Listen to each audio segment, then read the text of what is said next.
Hi friends, welcome back all of you.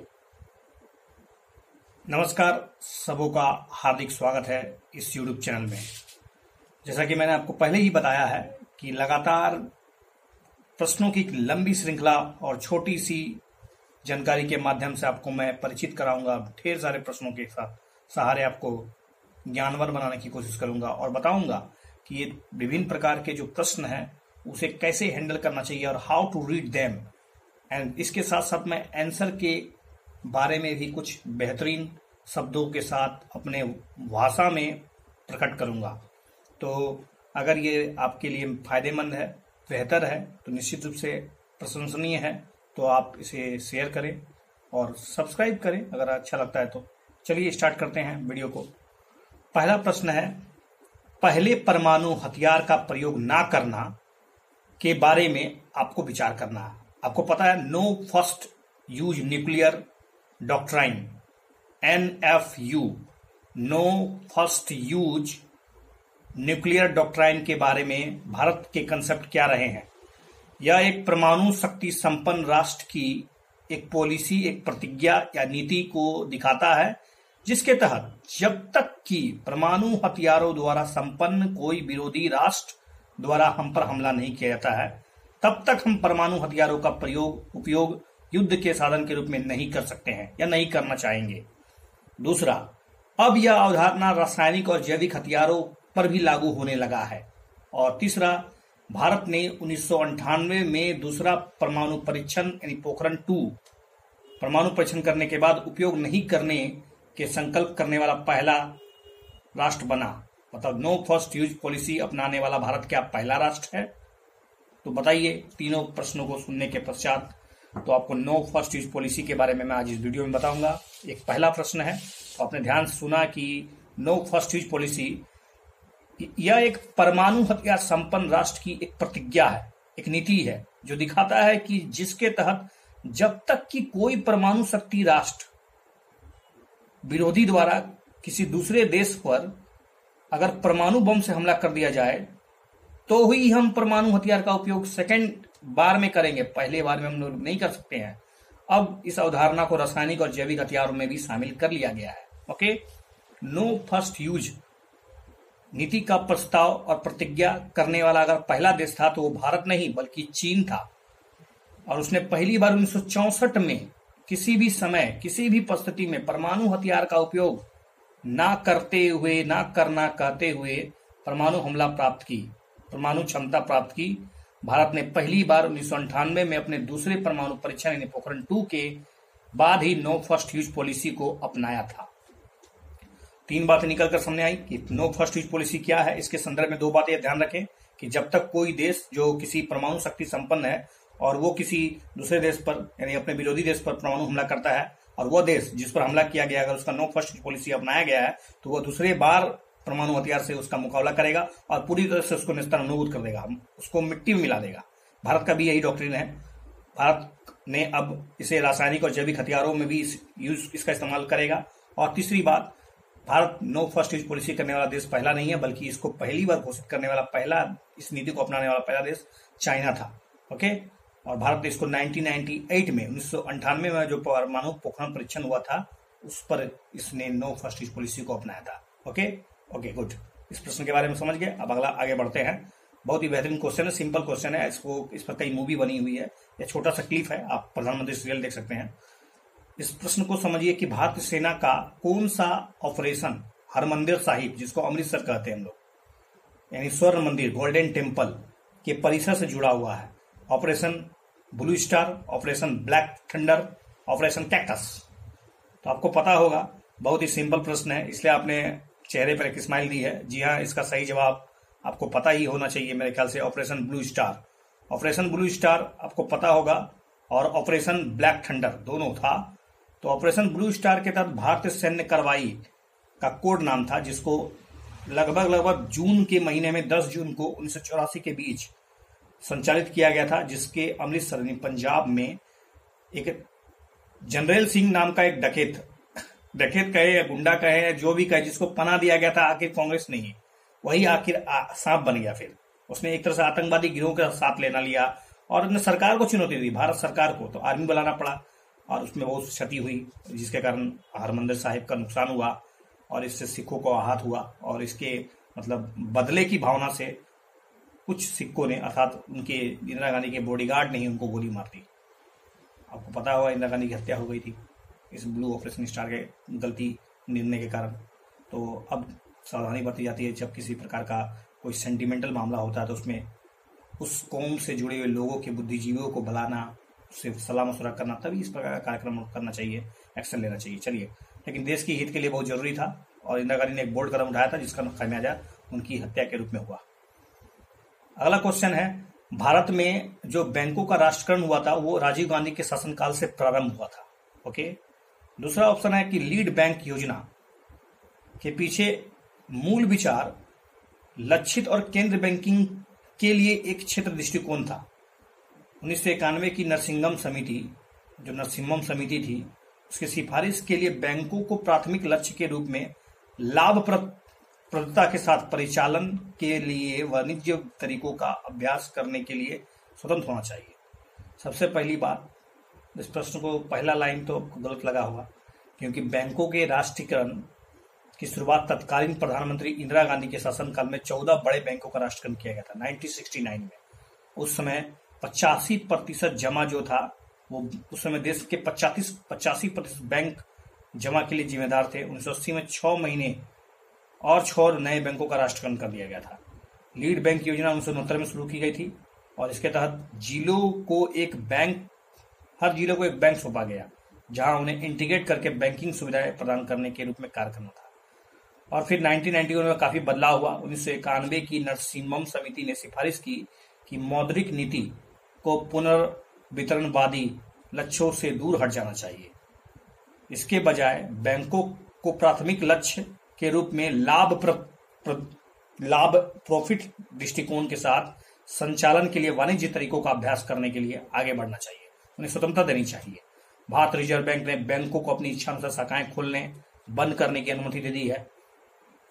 बैंकों को कृषि के साथ साथ कृषि व्यवसाय से जुड़े जितने भी बड़े बड़े कॉर्पोरेट ऋण हैं उन्हें भी प्रदान करने को कहा गया है। प्राथमिक क्षेत्र, जिसको आप प्रायोरिटी सेक्टर लेंडिंग बोलते हैं, अग्रिम ब्याज दरों के नियमों को हटा दिया गया है। अगला प्रश्न है, चिपको आंदोलन और अपिको आंदोलन से संबंधित है। चिपको आंदोलन, अपिको आंदोलन एक जैसा ही साउंड लगता है, लेकिन एक आंदोलन उत्तर भारत में, एक आंदोलन दक्षिण भारत में, आपको पता होगा। तो चिपको आंदोलन, दोनों में महिलाओं की भूमिका थी, बिल्कुल भूमिका थी दोनों में। तो अगर सुंदरलाल बहुगुणा चिपको आंदोलन के नेता थे तो आपको बताना है कि अपिको आंदोलन की भूमिका कौन निभा रहा था, उसके अग्रणी नेता कौन थे, तो इसका नाम था, बताइए। अपिको आंदोलन के हेगड़े थे, आपको हेगड़े याद रखना होगा। देखिए, कन्नड़ जिले में वृक्ष काटा जाने लगा था, तो पर्यावरण कार्यकर्ता का नाम था पांडुरंग हेगड़े। पांडुरंग हेगड़े नाम का व्यक्ति, उसके नेतृत्व में इसको शुरू किया गया और अपिको आंदोलन चलाया गया। दक्षिण भारत में बहुत बड़े पैमाने पर चला। दोनों में महिलाओं का भारी भरकम एक तरह से रोल था। सुंदरलाल बहुगुणा ने चिपको आंदोलन को स्वीकार किया और उसकी अध्यक्षता में एक महिला, उसका नाम आपको याद रखना, गौरी देवी, उसने महिलाओं को बुलाया था, ढेर सारी महिलाओं को इकट्ठा किया था और पेड़ कटने से बचाए थे। एक तरह से कहे तो बहुत ही बेहतरीन प्रयास था पर्यावरण के संरक्षण के लिए। अगला प्रश्न है कूका आंदोलन से। पंजाब में जो कूका आंदोलन हुआ था, कूका आंदोलन का मुख्य उद्देश्य क्या था, पता है? कूका आंदोलन का मुख्य उद्देश्य, पंजाब में कूका आंदोलन की शुरुआत जब हुई थी 1885 के या 40 के दरमियान, 1840 के दरमियान, उसमें हुआ था क्या कि जो भ्रष्ट, जो दुर्व्यवहार, जो अंधविश्वास, जो कुप्रथाएं थी, जो सिख में प्रचलित था, उसको सुधार करने की जरूरत थी। कूका आंदोलन की शुरुआत 1840 में होती है। उस समय इसका नेतृत्व करता था भगत जवाहर मल, जिसको सियाना साहब भी कहते हैं, सियान साहब। भगत जवाहर मल को हम लोग सियान साहब भी कहते हैं, ठीक है। उसके द्वारा शुरू किया गया। बाद में इस आंदोलन को प्रमुख नेता बाबा राम सिंह इसके प्रमुख नेता बन गए, जिसको नामधारी सिंह, जिन्होंने नामधारी सिख धर्म संप्रदाय की स्थापना भी की थी।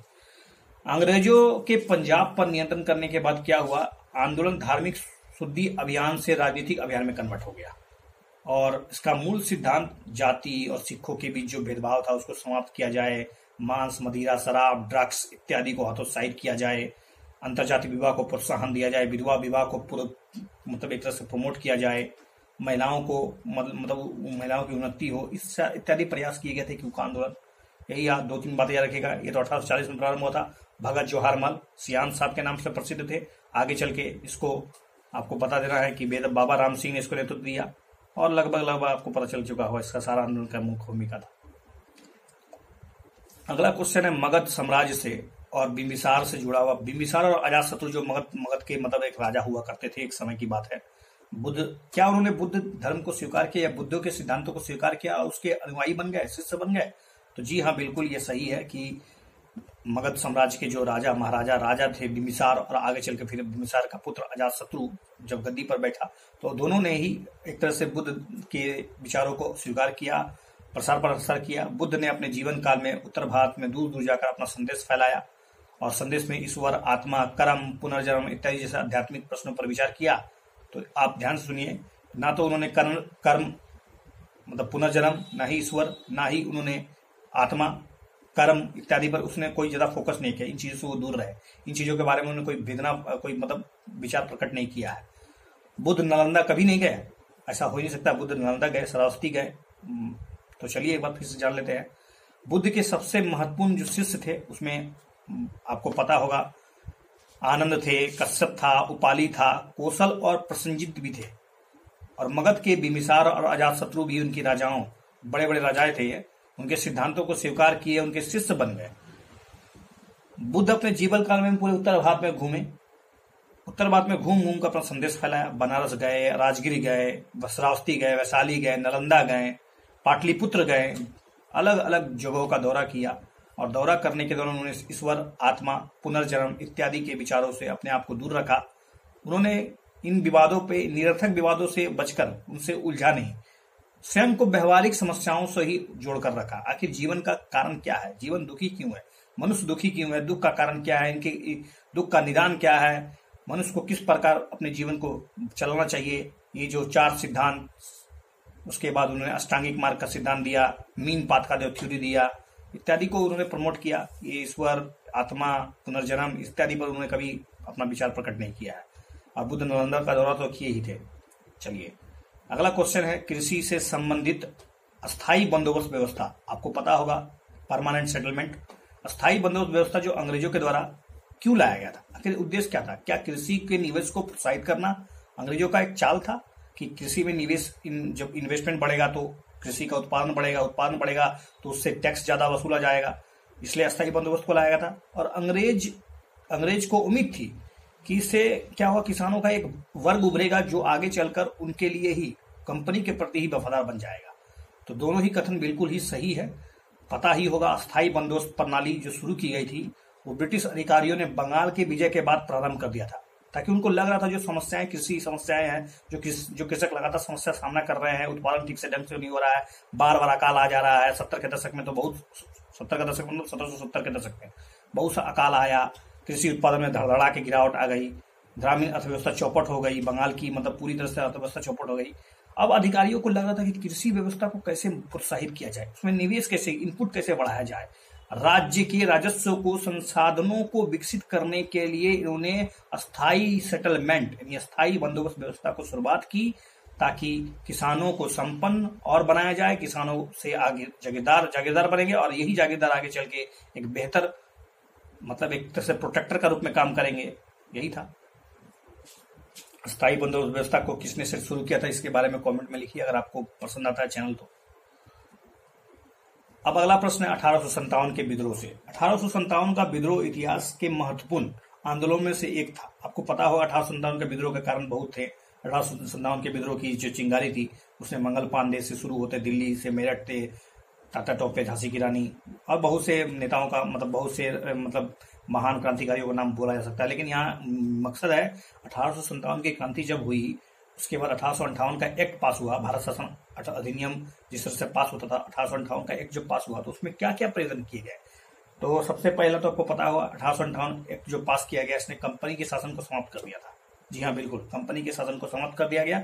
अब कंपनी का शासन समाप्त हो गया, अब ब्रिटिश क्राउन का अधीन उसके अधीन ही अब पूरा भारत आ गया था। और अब भारत का गवर्नर जनरल जो था वो भारत का वायसराय कहलाने लगा था। और साथ ही साथ विदेशी राजाओं के साथ जो अधिकार थे उस पर उसको हस्तक्षेप नहीं किया गया, उनका आदर किया गया, सम्मान दिया गया। भारतीय राज्य में ब्रिटिश क्राउन की स्थापना हो चुकी थी।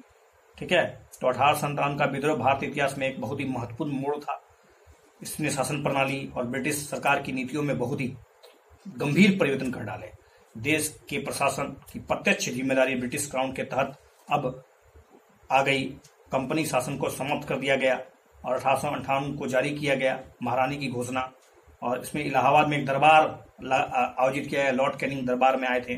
भारतीय राज्यों को ब्रिटिश क्राउन के सर्वोच्चता स्थापित की गई। अंग्रेजों ने देसी राजाओं की गरिमा, उनके अधिकारों का सम्मान करने का वादा भी कर दिया। ठीक है, अब अगला प्रश्न है जवाहरलाल नेहरू से संबंधित व्यक्तिगत सत्याग्रह। व्यक्तिगत सत्याग्रह जिसके बारे में आपको बताना होगा कि व्यक्तिगत सत्याग्रही प्रथम व्यक्तिगत सत्याग्रही कौन थे। प्रथम व्यक्तिगत सत्याग्रही क्या हुआ? जवाहरलाल नेहरू थे। जिन्ना और अंबेडकर जो गोलमेज सम्मेलन हो रहा था 1930 से लेकर 32 के बीच 3 गोलमेज सम्मेलन हुए थे। ओवरऑल मतलब भारत को क्या चाहिए, संविधान कैसा होना चाहिए, वो बातचीत होगा, वो अंग्रेज निर्धारित करेंगे। उसके लिए मतलब गोल मेज में बैठने के लिए गोलमेज सम्मेलन हुआ। तो क्या जिन्ना और अंबेडकर दो ऐसे व्यक्ति थे जिन्होंने तीनों सम्मेलन में भाग लिया था? और पहला प्रश्न था कि व्यक्तिगत सत्याग्रह में भाग लेने वाला पहला जो नेता या जो भी हो, क्रांतिकारी बोलिए, देशभक्त बोलिए, कुछ भी, उसका नाम देखिए। व्यक्तिगत सत्याग्रह पहला सत्याग्रही का नाम था आचार्य विनोबा भावे। दूसरे थे पंडित नेहरू। आचार्य विनोबा भावे व्यक्तिगत सत्याग्रह के लिए गांधी जी द्वारा चुने गए पहले सत्याग्रही थे। और दूसरी बात, केवल अंबेडकर ही ऐसे व्यक्ति थे जिन्होंने गोलमेज सम्मेलन में, तीनों गोलमेज सम्मेलन में प्रस्तुति दी थी, यानी भाग लिए थे। चलिए अगला प्रश्न हम पूछने जा रहे हैं आपको। कांग्रेस के मंत्रिमंडल जो 1939 में एक चुनाव हुआ था, उसमें मंत्रिमंडल ने इस्तीफा दे दिया। उसका कारण क्या था? सरकार ने क्या उनके कार्यकारी परिषद में सीटों को आवंटित नहीं किया था इसलिए, या फिर दूसरा ऑप्शन है कि भारत सरकार अधिनियम 1935 में प्रांतों में द्वैत शासन समाप्त कर दिया गया और ये द्वैत शासन जो है अब केंद्र में स्थापित कर दिया गया। क्या ये 1935 एक्ट के प्रावधानों में से यह है? आपको 1935 एक्ट के प्रमुख प्रावधानों में बहुत से बातें हैं। रिजर्व बैंक हिल्टन कमीशन के तहत सिविल सेवा, आपको पता होगा सिविल सेवा बोर्ड, सिविल अधिकारी, बर्मा को भारत से अलग करना, ये सब जो बड़े बड़े लैंडमार्क चेंजिंग थे उसी में से था एक कि द्वैत शासन प्रणाली अब प्रांतों में समाप्त की गई और केंद्र में लाया गया था। बिल्कुल सही।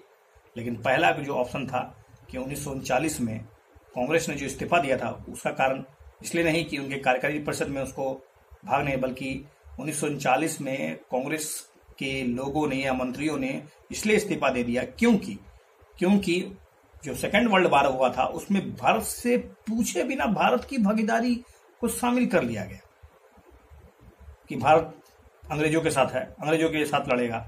अच्छा, भारत को पूछा ही नहीं तो गुस्सा आ गए ये लोग और स्वाभाविक है इस्तीफा दे दिए। अब अगला क्वेश्चन है मुंडा विद्रोह से। देखिए मुंडा विद्रोह जो हुआ था, आपको बिरसा मुंडा का पता ना होगा, बिरसा मुंडा के बारे में जानकारी होगा डेफिनेटली। झारखंड में बहुत से विद्रोह हुए थे, उनसे एक बिरसा मुंडा विद्रोह या मुंडा विद्रोह। यह व्यापारियों साहूकारों की घुसपैठ से आम भूमि जोत में उनकी जो प्रणाली थी उसका विनाश हो गया था, इसी कारण हुआ था। बिल्कुल हुआ था। जागीरदार और जो ठेकेदार लोग थे उसने मुंडाओं का साथ दिया था क्या? बिल्कुल नहीं। जितने भी दीकू लोग थे, दीकू का मतलब होता है जनजातीय लोगों को छोड़कर बाहर से लोग आ रहे थे, घुसपैठिया लोग, उनको भगाना, उनको खदेड़ना, उनको जमीन से अलग हटाना, उनकी दादागिरी को समाप्त करने के लिए मुंडा विद्रोह हुआ था। ठीक है, तो मुंडा 3 दशक 30 साल छोटा नागपुर के जो मुंडा सरदार थे, जागीरदार, राजस्व किसान और व्यापारी साहूकारों की जो घुसपैठ थे उसकी जो आम जन्मभूमि थी, मतलब जो जोत की प्रणाली थी, उसको विनाश कर दिया गया था। उनके खिलाफ उन्होंने संघर्ष किया। 19वीं सदी के अंतिम दशक के दौरान मुंडा लोग धार्मिक और राजनीतिक के साथ साथ विद्रोह को पूरा तरह से फैलाने में सफल हो रहे थे। उलगुलान बिरसा मुंडा शामिल हो गए थे। बिरसा मुंडा को देवता घोषित कर दिया गया था, अद्भुत शक्ति वाला कर दिया गया था। उन्होंने कह दिया था कि ठेकेदार हो, जागीरदार हो, राजाओं को मारकर शासन को, मुंडा शासन को स्थापित करना है। और मुंडा शासन को स्थापित करने के लिए बलि अपरिहार्य है। बिरसा ने तलवार, भाला, जितने प्रकार के कुल्हाड़ी, धनुष, सभी तीरों को संपन्न 6000 लोगों ने इकट्ठा होकर बिरसा मुंडा का साथ दिया। हालांकि बिरसा मुंडा को 1900 में गिरफ्तार कर लिया गया और जेल में ही उनकी शायद संदिग्ध मौत हो गई और कहा गया कि हैजा से उनका मौत हो गया है। ये सब बकवास बात है, अंग्रेजों ने बहुत चाल से उनको मरवा दिया। अगला क्वेश्चन है वुड डिस्पैच। वुड डिस्पैच के बारे में आपको पढ़ा होगा आपने, आपको पता होगा 1854 का एक एक्ट आया था वुड डिस्पैच। इसने यूरोपीय शिक्षा पर जोर दिया। इसने तर्क दिया कि हम लोग का जो साहित्य है वो बकवास है, गंभीर त्रुटियां है, दोनों सही है। 1854 में लंदन में ईस्ट इंडिया कंपनी के निदेशक ने कहा कि भारत में गवर्नर जनरल को एक शैक्षिक प्रेषण भेजा और कहा कि बोर्ड ऑफ कंट्रोल का जो अध्यक्ष था उसका नाम था चार्ल्स वुड। उसी के नाम पे, चार्ल्स वुड के नाम पर ही वुड डिस्पैच लाया गया। भारत में प्रचलित शिक्षा नीति को रेखांकित करते हुए इसमें अमूलचूल परिवर्तन करके ओरिएंटल यानी ज्ञान यानी यूरोपीय शिक्षा लाद दी गई और व्यवहारिक लाभों पर जोर दिया गया। व्यवहारिक दृष्टिकोण से देखा जाए तो इसका एक आर्थिक उपयोग भी था। इसमें कहा गया था कि यूरोपीय शिक्षा भारतीयों को व्यापार और वाणिज्य में विस्तार होने में काफी फायदे देगी, पहचानेगी, उन्हें देश के संपन्न और संसाधनों के विकास में महत्व करेगी, यूरोपीय तरीकों से परिचित कराने, उन्हें स्वाद और इच्छाओं में और भी ब्रिटिश सामानों की मांग पैदा करने, भारतीयों के लिए यूरोप में उत्पादित वस्तुओं की मांग में वृद्धि होगी। और डिस्पैच ने तर्क दिया कि यूरोपीय अभिगमन यानी यूरोपीय शिक्षा भारतीयों के नैतिक चरित्र में सुधार करेगा, उन्हें सच्चा और ईमानदार बनाएगा, कंपनी के लिए ऐसे सिविल सेवकों की पूर्ति में मदद करेगा जिन पर वो भरोसा कर सकते थे। वो चाहते थे कि एक ऐसा भारतीय खड़ा किया जाए जो चमड़ी में भले भारतीय हो, खून में भले भारतीय हो, लेकिन बकवास में, बोलने में, नैतिकता के दृष्टिकोण से पूरी तरह से अंग्रेज हो। तोता चाहिए था उन्हें, जो मतलब वही बोले जो उन्हें सिखाया जाए। अगला क्वेश्चन है जो आपको पता होगा 1885 में भारतीय राष्ट्र कांग्रेस की स्थापना होती है। तो 1885 में भारतीय राष्ट्र कांग्रेस की जब स्थापना हुई तो उस समय भारत का गवर्नर जनरल कौन था, बताइए तो जरा सा।